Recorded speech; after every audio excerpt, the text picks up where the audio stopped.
But who I want to fight? Mark Zuckerberg. Lad, I'm going to punch your head in. I'm sick of you, lad. Know what I mean? Sick of you shutting my Instagram accounts down when all I do is help charities and help people with mental health problems. You're the biggest bully in the world, lad. I would love to see that legally sanctioned sporting event between the CEO of Meta, Mark Zuckerberg, and of course one of the UFC's new rising stars, Paddy Pimblett, who, by the way, just had a very impressive victory this past Saturday, and in his speech came out against big tech censorship. Welcome back, beautiful and amazing human beings. This is Luke Rudowski here of WeAreChange.org, as we have a lot of crazy news to get into today, as of course it looks like Biden is trying to warm up the Saudis, who, let's just say, don't have the best track record with the United States, and of course are choosing to cozy up to China, that has just fully militarized and equipped their military bases in the South China Sea. Lots of threats going back and forth, lots of hooey, lots of disinformation, lots of propaganda out there. We, of course, will be talking about it, plus a lot more, all on this independent media broadcast. While we still can, as of course, a lot of people are facing censorship for just expressing speech and ideas that the establishment does not like. This, as of course, Babylon Bee is the newest victim of censorship, as they just had their Twitter account suspended after they refused to delete a tweet awarding the current U.S. Assistant Secretary of Health Man of the Year. According to Twitter, this violates their policies on, quote, hateful conduct, which according to them promotes violence against and threatens or harasses people because of their identities. Now, the CEO of the Babylon Bee did officially respond to all of this by also unironically tweeting that, quote, we're not deleting anything. Truth is not hate speech. If the cost of telling the truth is the loss of our Twitter account, then so be it. And I think it's fair to say from my own personal perspective that this is essentially a huge loss for satire and comedy on the big tech social media sphere. And that, of course, was not the only person suspended on Twitter recently, as, of course, a female swimmer athlete that was voicing her concerns against Leah Thompson was also suspended from the platform. And it looks like Twitter is definitely taking a very strong stance against this particular issue, even though previously the social media platform was heavily criticized for, of course, censoring the Hunter Biden laptop story, which, of course, we were told was Russian disinformation, was told it didn't exist, we were told was faked, and now, even according to the New York Times, has been admitted to be true all along, of course, with the larger implications that were kept from the general public, especially when it came out to all the information inside of it detailing with corruption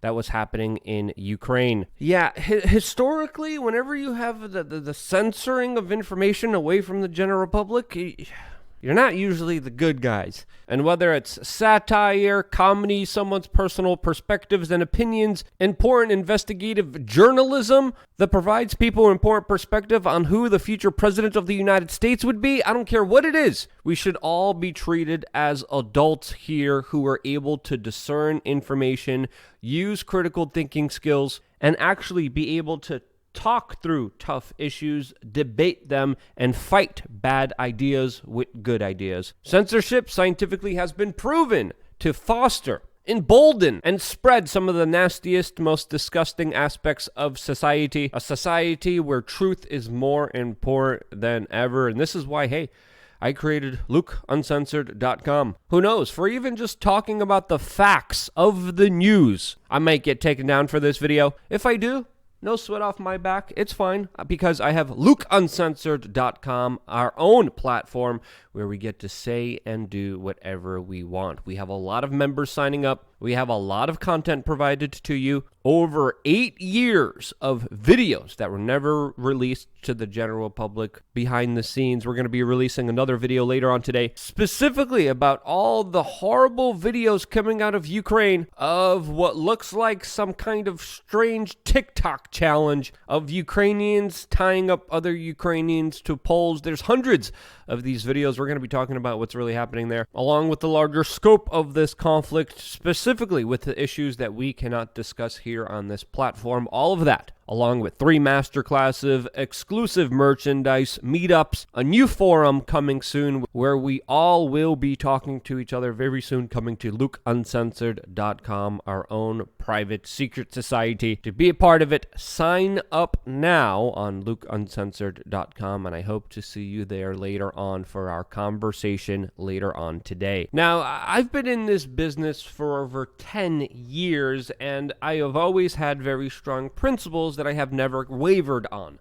One of those first principles is, of course, free speech, as you can see from the beginning of our video, but one of the second important principles of what I stand for and what We Are Change stands for is, of course, not stealing and hurting other people or creating a war in order to resolve problems. We have always been anti-war. We are still anti-war, no matter who starts it. And of course, the escalation of war, which is currently going on with, of course, Republicans being the biggest cheerleaders of the military-industrial complex with their long records of disastrous foreign policy moves. This, as of course, they're expected to have overwhelming amounts of political victories this coming midterm election. Perfect timing for the geopolitical disaster that's happening on the world stage right now, as of course we have seen the massive military buildup of men and hardware on the Russian border, as NATO members have just decided to deploy Patriot missile systems in Slovakia. And now we're also finding out, according to the Wall Street Journal, the United States has, quote, secretly acquired Soviet anti-air defense systems, which they're going to be giving to Ukraine. This again is yet another greater escalations of 2 armed nuclear superpowers. If the Wall Street Journal source is correct here, this is the United States essentially helping Ukraine set up their own no-fly zone, as this anti-air defense system would have a huge ramification for the conflict unfolding in Ukraine and absolutely repel Russian air power, as it looks like this will be the alternative to directly imposing the no-fly zone. And allegedly, this is not the only place that the United States is sending weapons to, as of course we're finding out today that Biden will be sending multiple Patriot missile systems to Saudi Arabia in order to, quote, fix the tense relationship between the two countries. And if you remember a few days ago, I told you that there was an effort, according to the corporate media of the Biden administration, trying to get Iran, Saudi Arabia, Venezuela to, of course, pump more oil. I told you a couple days ago this wouldn't happen because there's no reasons for them to do that unless they're extorted or manipulated or have some kind of deal with the United States. It looks like the United States is trying to grease the wheels of this deal, since of course Saudi Arabia has no incentive to put more oil on the world stage, because if they would do that, they would essentially give themselves a big pay cut. And this is why, according to even ABC News, when Biden called Saudi Arabia wasn't even picking up the phone. And now we're sending advanced U.S. military technology to Saudi Arabia, a Sunni Wahhabist country that has spread radical Islam throughout the entire world with major consequences, while of course not starting up domestic energy production. What in the world? This again is absolutely a ridiculous foreign policy maneuver that, of course, we have been criticizing ever since the early 2000s, as, of course, there are multiple connections to Saudi Arabia and the U.S. intelligence community working together and helping facilitate, train, import, Rush-approved visas for a lot of questionable individuals that, of course, partook in one of the worst attacks on American soil. This, as even today, we have new FBI documents linking Saudi spies in California to those events that happened in New York in 2001. Like, you didn't need more documents, there's even more. And now this same empire that facilitated this is literally getting Patriot missile systems, all because Biden doesn't want to turn on domestic energy production here in the United States, and he wants them to do it and them to take their oil and to ship it into the United States and to ship it to the rest of the world, all in the name of environmental green policies. That is absolutely stupid as much as it is ridiculous. Now, of course, the United States is also trying to hold strong with the U.S. petrodollar, as China has been moving in when it comes to establishing relations with Saudi Arabia, something that, of course, we've been warning about and telling you that this relationship between the United States and the Sauds, that by the way, is also helping to create one of the worst humanitarian crises in the world right now in Yemen, is an absolutely stupid policy that is a lose-lose for America. This is a stupid policy that endangers all of us and has massively backfired throughout the last few years, as of course China and Saudi Arabia are getting a lot closer together. China,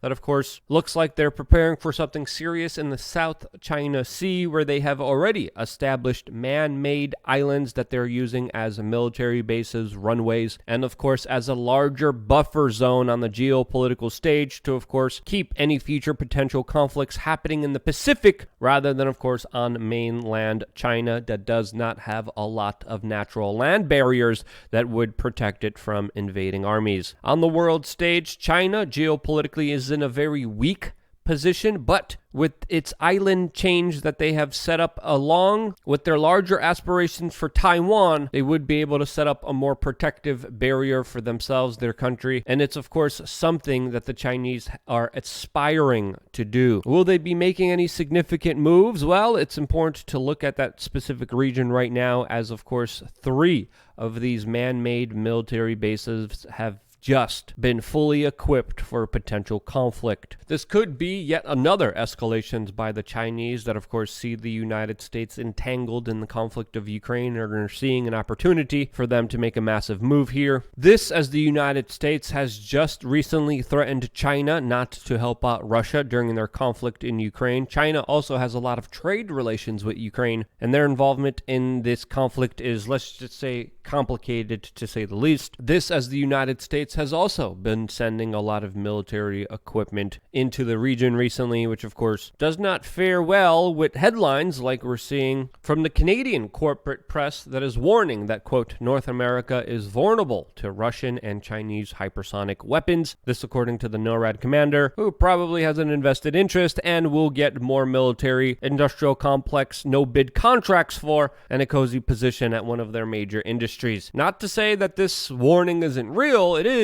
and this conflict could get very real very soon for the rest of the world if we're not careful. And this is why, again, we are primarily anti-war, because we could see how easily historically wars have escalated and involved many other countries, entangled other nations, and spiraled out of control, which again, luckily, as of right now, is not happening, but there is a potential here, especially with all the corruption that doesn't just happen in Russia. There's a lot of corruption that Vladimir Putin and the oligarchs are involved in. There's also a lot of corruption inside of Ukraine, where the CIA is involved. There's alleged reports of Ukrainian politicians being caught transporting $30 million worth of cash in US dollars across European borders. That wouldn't surprise me, especially understanding some of the details of Hunter Biden's personal business dealings in that country, and with Putin and Zelensky also having a number of offshore bank accounts. It really makes you wonder whose interests are they serving, as of course they're set to meet and negotiate a peace deal, as of course Russia has once again lowered their list of demands and are no longer wanting to replace Zelensky as the president of Ukraine, no longer are demanding to demilitarize all of Ukraine as they previously have, and the Russians are saying that they will reach a peace deal if Ukraine pledges not to sign up to the European Union and NATO, and allows the Donbass region to be fully independent and allows Crimea to be recognized by their country. Now, will Zelensky approve this list of demands? Well, he's also warning on the world stage that if there's not an agreement, that this would mean a full-scale war that would involve the world, and now the decision is essentially in his hands. Now, it looks like the Russians are lowering their list of demands because this military campaign doesn't look as successful for them as some U.S. military analysts said that the Russians would take over Kiev in a matter of 3 days. This, of course, did not happen. We told you this conflict was going to be a lot longer, and it's definitely looking like it's becoming a lot more difficult for the Russians, especially with logistical errors and a large number of resupplying convoys being ambushed and hit,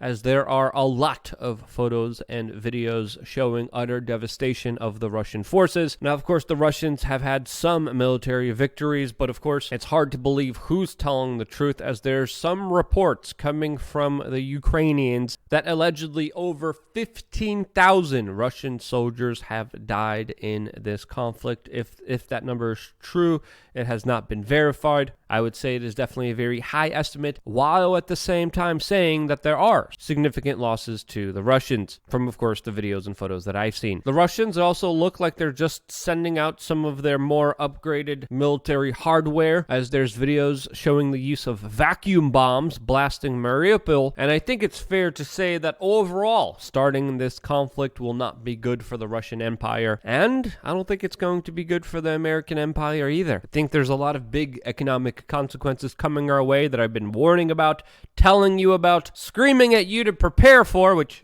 I hope you did. Again, we'll be talking about that, plus a lot more later on today on LukeUncensored.com. But with so much disinformation and censorship out there, who knows who to believe, as of course we can't even have a real discussion looking at all the evidence presented to you to be able to make a real decision and have an understanding of what's actually going on here, which I wish we had, which I hope in some way we helped sort of facilitate here with this video. If you thought we did a good job, like this video and share it with your friends and family members. And because you do, we are still able to be here. I did a video providing some important perspective on all of this, which you could watch right here by just clicking that little space here. I wouldn't be here if it wasn't for you. And this is why I love you guys. Stay tuned for a lot more here on wearechange.org.